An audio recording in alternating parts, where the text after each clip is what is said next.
Hello. First of all congratulation कि आपने workshop जो है डे 1 और डे 2 का आपने अटेंड किया and finally that is all over. So congratulation once again. और एंड आई होप कि आप ये सारे चीज़ जो भी है आप इसको बहुत ही अच्छे से एंजॉय भी किया। तो please mention your name and from where you are to my audience. Hello, I am doctor Pooja. I am from Panipat. Okay. यहाँ पे जब आप मिशन वॉक में आए तो मिशन वॉक में आने से पहले आपको कैसे पता चला मिशन वॉक के बारे में? एक्चुअली मैंने इसकी फेसबुक पे ऐड देखी थी। ओके। 3-4 मंथ्स बैक देखी थी। मेरे को तभी बड़ा अट्रैक्टिव लगा था ये। तब से ही मन में था कि इसकी जहाँ भी वर्कशॉप होगी मैंने करनी है। ओके। तो फिर बार बार हर 2-4 दिन में दिख ही जाता था। ओके। तो जैसे अपॉर्चुनिटी मिली 2 डेज की, मैंने तब से ही इसको रजिस्टर कर लिया था। अच्छा, तो अभी जो आपने जो वर्कशॉप अटेंड किया है प्लीज रिपीट कि आप कहाँ से हैं? पानीपत। पानीपत। तो वहाँ से ओब्वियसली सब लोग यहाँ पे बहुत ही दूर दूर से आए हुए हैं एंड बहुत ही एक्सपेक्टेशन से आए हुए हैं। तो जो आपकी एक्सपेक्टेशन थी पहले, अभी क्या आप बता सकते हैं कि क्या वो फुलफिल हो पाई? यस, मेरी एक्सपेक्टेशन कम्प्लीटली फुलफिल हुई है। यहाँ आके बहुत मोटिवेशन मिली है, बहुत कुछ सीखने को मिला है और जिससे कि जो हमारा फिजियोथेरेपी का प्रोफेशन है वो काफ़ी अप जाएगा अगर हम इसी डेडिकेशन के साथ और इन्हीं टेक्निक्स को यूज़ करके ट्रीटमेंट करेंगे। मैम, तो आप मेरे को ये बताइए कि आज सेकेंड डे का ओवर हो गया, कल फर्स्ट डे था, that is 18th of May and 19th of May, ये 2 दिन का वर्कशॉप हुआ। तो आपने फर्स्ट डे और सेकेंड डे ये दोनों दिन में आपने क्या क्या चीज़ अचीव किया और क्या क्या चीज़ सीखा, जो चीज़ पहले आप लैक करती थी और अब वो चीज़ आप इम्प्रूव कर रही थी? कुछ हम यही सब पहले भी करते थे, लेकिन जो टेक्निक्स हैं जो हमारी स्टडीज़ के दौरान हमें अच्छे से बताई ही नहीं गई थी, वो यहाँ पे हमें अच्छे से उन पे फोकस करना सिखाया गया है। पर्टिकुलर एक मशीन का यूज़ अच्छे से, और मतलब स्पेसिफिकली स्पाइनल कॉर्ड इंजरी की बात कैसे स्टेप वाइज हमें लेके जाना है पेशेंट को, ये शायद इंडिया में कहीं सिखाते हैं जो यहाँ पे सिखाया। और आप यहाँ पे जैसे कि कल सिप्रा मैम ने और रवि सर ने जो भी सिप्रा मैम ने अकेडमिक पार्ट सिखाया, थियोरेटिकल पार्ट सिखाया और उसके बाद जो भी प्रैक्टिकल पार्ट्स थे वो रवि सर ने सिखाया। तो उनकी टीचिंग स्टाइल कैसी थी और आप कैसे उनसे कन्विंस है ये सब चीज़? Please audience. टीचिंग स्टाइल उनकी बहुत अच्छी थी, वो सब हमने पहले भी पढ़ा है, लेकिन हम जब प्रैक्टिकल काम करने लगते हैं तो वो सब चीज़ें स्किप हो जाती हैं हमारे माइंड से। अभी फिर से वो सारा अच्छे से हमने ग्रास्प कर लिया है, अब उसको पूरा फॉलो करेंगे। हाँ, डॉक्यूमेंटेशन पार्ट इतना स्ट्रॉन्ग नहीं हम करते थे फॉलो, अब उसको भी हमने अच्छे से फॉलो करना शुरू करना है जाके। ओके।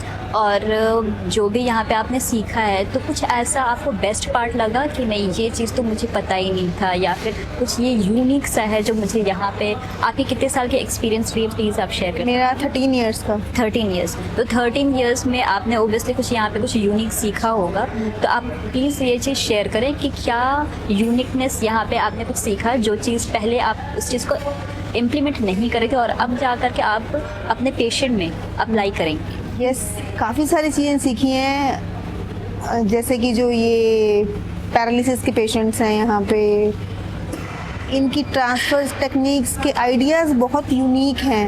हम ट्रांसफर्स पहले भी कराते थे, लेकिन जो स्पेसिफिक आइडियाज़ यहाँ पे यूज़ कर रहे हैं वो नहीं था, वो अब मैंने सीखा है। और यहाँ पे जो भी टेक्निक सिखाए गए हैं, स्पेशली क्योंकि ये न्यूरो रिहैब सेंटर है, तो इसमें जो भी स्पाइनल कॉर्ड इंजरी के कंप्लीट इनकम्प्लीट दोनों केसेस ही आते हैं, तो कैसे हम जैसे कि हम असिस्टेड भी कराते हैं और या फिर जैसे कि वो कुछ इंडिपेंडेंट पेशेंट होते हैं तो उनको कैसे कराएं, तो उसमें आपने क्या ऐसा टेक्निक, क्या ऐसा अप्रोच सीखा कि नहीं ऐसे हैंडलिंग करने से? क्योंकि होता है क्या कि जैसे कल शिफ्टिंग कराने की बात हुई थी, wheelchair to bed shift कराना, तो जैसे पहले ऑडियंस की तरफ से ऐसे बुलाया गया कि नहीं पहले आप करके दिखाओ, but the posture was incorrect and that is the reason जो थेरेपिस्ट होते हैं उनके पोजिशनिंग गलत होने की वजह से उनकी बॉडी में कुछ ऐसे पेन, बैक पेन एंड और ये सब चीज़ आते हैं। तो वो चीज़ आपने क्या सीखा कि यहाँ पे आ गया कि नहीं कि पोस्चर ऐसे होना चाहिए कि जिससे हम हैवी पेशेंट को भी हम बहुत ही ईजिली विथ टेक्निक हम कर सकते हैं? हाँ बिल्कुल, ये बहुत इम्पोर्टेंट पार्ट था जो हमें यहीं पे सिखाया गया है। अपने आप को कैसे प्रॉपर पोजीशनिंग करके, कैसे प्लेसमेंट करके अपने हैंड्स की, अपने लेग्स की फिर आप कितना भी हैवी पेशेंट हो उसको एक अच्छी टेक्निक के साथ शिफ्ट कर सकते हो। ये सब हमने अच्छे से सीखा है यहाँ पे। और यहाँ पे जैसे कल क्रॉलिंग सिखाया गया, फिर उसके बाद static and dynamic sitting, then standing, और आज स्टैंडिंग का, वॉकिंग का सिखाया गया। तो उसमें आपको क्या अलग दिखा कि जो आप पहले नहीं करती थी और अब कर सकती हैं कि नहीं, it is very easy now for me to handle such patient and to walk such patient. तो कुछ ऐसा क्या था? ये था कि पहले हम एक प्रॉपर ऐसे नहीं करते थे कि हाँ पहले हमें लाइन में ही कराना है, फिर हमें उसको सिटिंग में लेके जाना है, ऐसे स्टेप वाइज। बिल्कुल ठीक यहाँ पे हमें सिखाया गया कि सबसे पहले अगर कोई आपका स्पाइनल कॉर्ड इंजरी का पेशेंट है, वो भी सर्वाइकल लेवल का है, तो उसमें आपको पहले नेक रोटेशंस पे ध्यान देना है। हम सारे मूवमेंट्स कराते थे, मतलब कभी कोई करा दी, कभी कोई करा दी, एक स्टेप वाइज पैटर्न नहीं फॉलो कर रहे थे, जो यहाँ पे आके हमने अच्छे से सीखा है कि कैसे हमें स्टेप वाइज चलना है। और यहाँ पे आकर के जो भी आपने सीखा, तो क्या आप जो भी ऑडियंस हमारे देख रहे हैं, तो क्या आप सजेस्ट करेंगे कि ताकि वो भी आएँ और आकर के वर्कशॉप मिशन वॉक का ज्वाइन करें, तो आप क्या सजेशन? यस बिल्कुल। आप किसी भी स्पाइनल कॉर्ड इंजरी से अगर सफ़र कर रहे हैं, किसी भी तरह का आपको पैरालिसिस है, तो प्लीज़ आप एक बार मिशन वॉक ज़रूर आए और आपका ट्रीटमेंट 100% सक्सेसफुल होगा यहाँ पे आके। Thank you so much ma'am to share your experience and thank you audience to listen it।